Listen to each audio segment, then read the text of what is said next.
எவ்வளோ சின்ன சின்ன பசங்க இருக்காங்க. அவனுங்க மனசில் வந்து நம்ம நல்லா படித்து பெரிய அப்துல் கலாமா ஆகணும் அப்படின்னு நினச்சி போகிற பாத்தை தாண்டி ஏலியனை மாறலாம் அப்படின்னு ஒரு தாட் உள்ளே வந்ததுன்னா அது எவ்வளோ ஆபத்து. ஓகேங்களா? எவ்வளோ மேன் பவர் இருக்கிற ஒரு கண்ட்ரி, ஓகே, எத்தனை கோடி இளைஞர்கள் இருக்கிற ஒரு நாடு அப்படின்னு இருக்கும்போது அவங்களாம் சரியான திசையை தூக்கி தான் நம்ம பண்ணணும். இவரோட ரோல் மாடல் யாருன்னு சொல்கிறாரு, இந்த ஏலியன் வந்து பிளாக் ஏலியன் ஒருத்தர் இருக்கார்.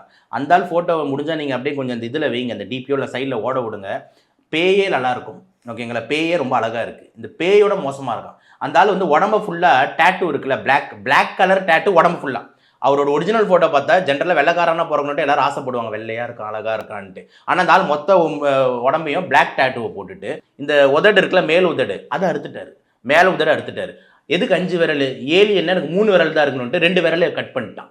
ஸோ மொத்தம் இந்த கையில் 3 விரல், இந்த கையில் ஒரு 3 விரல், உதடு கிடையாது, மூக்கு கிடையாது, ஃபுல் பிளாக் இங்கை ஊற்றிக்கிட்டு முடி, அப்புறம் இந்த காது இருக்குல்ல, 2 காது அறுத்துட்டான்.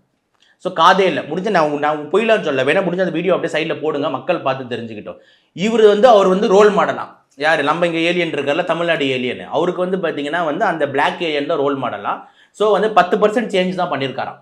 எது? இந்த நாக்கை வெட்டினது இதெல்லாம் 10% சேஞ்சாக, இன்னும் 90% பண்ண போகிறாராம். அந்த 90% என்னென்ன சொல்கிறாருன்னா, இந்த காதை அவதார் காராக மாற்ற போகிறாராம்.